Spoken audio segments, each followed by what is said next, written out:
Welcome to mindful book club. मैं हूँ आपका होस्ट दोस्त गौरव और यहाँ हम किताबों की बातें करते हैं। आज जिस किताब के बारे में हम बात करने वाले उस किताब का नाम है the explosive child by author doctor Ross W green. तो इस किताब के बारे में जानते हैं। ये किताब एक्चुअली पेरेंटिंग की किताब है। ये किताब एक्चुअली ये चीज़ प्रूव करना चाह रही है कि हर बच्चे का बिहेवियर अलग होता है, सिचुएशन अलग होती है, तो सबको वो ट्रेडिशनल डिसिप्लिन से हम ट्रीट नहीं कर सकते। कुछ बच्चों को अदर वे से आपको डील करना पड़ेगा। वही सारी इनसाइट्स इस किताब में आपको मिलेगी। वीडियो को एंड तक ज़रूर देखिए। चैनल पर नए हो सब्सक्राइब जरूर कर देना और वीडियो को चलो शुरू कर देते हैं।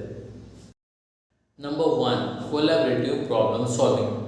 तो ये जो मेथड है इसमें क्या होता है कि जो चाइल्ड्स के इश्यूज है उन पे बात की जाती है, उनके साथ डील किया जाता है, ना कि उनके सॉल्यूशन दिए जाते हैं। देखो, प्रॉब्लम्स को यहाँ पे एड्रेस किया जाता है कि क्या प्रॉब्लम है, उस पर डिस्कशन होता है, ब्रेनस्टॉर्मिंग होता है और फिर उसका सॉल्यूशन ढूंढने का ट्राई किया जाता है। देखो, बहुत बार क्या होता है ना कि कोई प्रॉब्लम है तो उसका तुरंत सॉल्यूशन देने में सबको दिलचस्पी होती है, बट यहाँ पे ऐसा नहीं है। Collaborative problem solving CPS method में जो प्रॉब्लम है उसको चाइल्ड के साथ ही डिस्कस करते हैं ताकि जो रूट कॉज है कि क्यों एक्सप्लोसिव बिहेवियर हो रहा है वो पता चल सके। Number 2, understanding explosive behaviour. Author कहते हैं कि हर बच्चा अपने आप में एक अलग बिहेवियर पजेस करता है, ठीक है। तो सबको एक ही ट्रीटमेंट नहीं दे सकते। जैसे बोलते हैं ना कि भाई छड़ी निकाली और दे दी, डिसिप्लिन में रखा, ऐसा नहीं होता है। कुछ बच्चों को आपको स्पेशल ट्रीटमेंट देना होता है। तो इसमें एक्सप्लोसिव चाइल्ड मतलब क्या, तो आपने देखा होगा कि बहुत जो बच्चे होते हैं ना वो बहुत लाउड होते हैं। लाउड इन द सेंस, कोई चीज़ नहीं मिली वहाँ पे रो देंगे, कोई चीज़ अपने मुताबिक नहीं हुआ तो वहाँ पे हल्ला कर देंगे, ज़मीन पे बैठ जाएंगे, लेट जाएंगे, गिड़गिड़ाएंगे, रोएंगे, लेकिन अपनी बात मनवा के रहेंगे।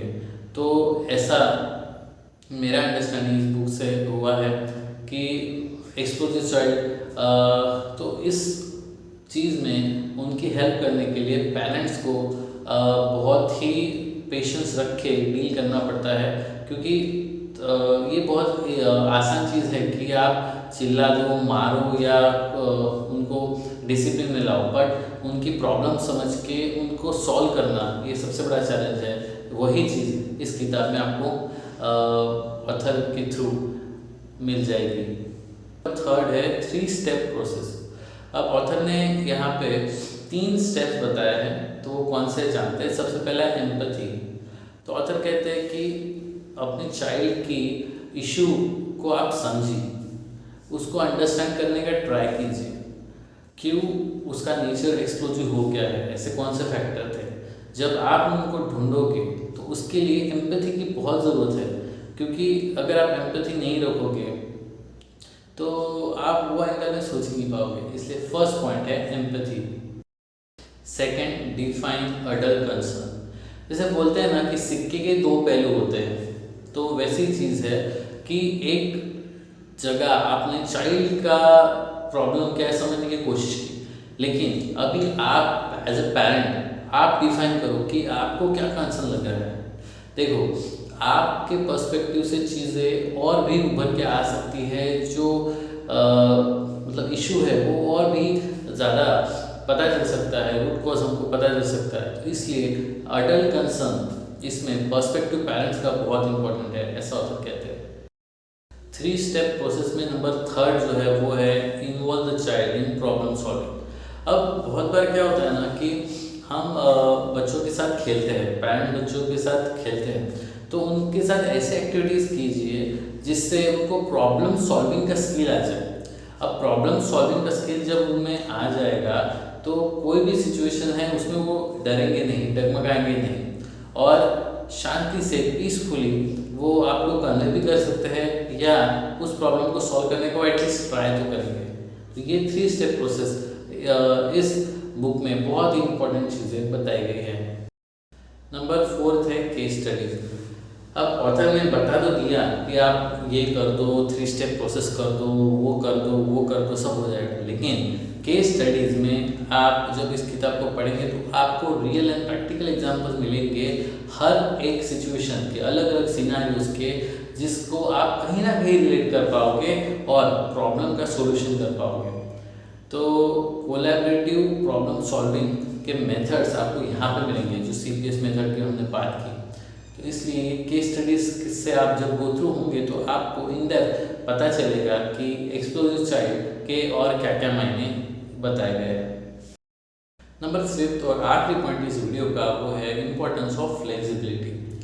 देखो बहुत से पेरेंट्स हैं ना, एकदम ओल्ड स्कूल पैटर्न के होते हैं कि वो आए तो बच्चे डर जाने चाहिए, किताब हाथ में लेना चाहिए, हमेशा उनके सामने, या उनके सामने तो आए नहीं, आए तो चुप रहे, उनसे कुछ पूछे नहीं।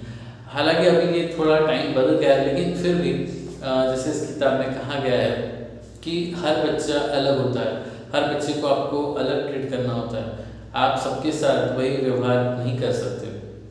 तो पेरेंट्स को एडेप्टेबल होना पड़ेगा सिचुएशन के अनुसार, ठीक है।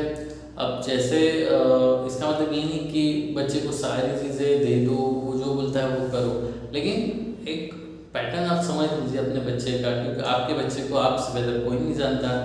तो वो आप जब करोगे तो फ्लेक्सिबल होके जब करोगे तो इफ़ेक्टिव पेरेंटिंग यहाँ पे दिखेगी। और जो कंसेप्ट है एक्सप्लोसिव चाइल्ड, उसके क्या मायने, ये आपको पूरी डिटेल किताब आप जब पढ़ोगे तभी समझ में आएगी।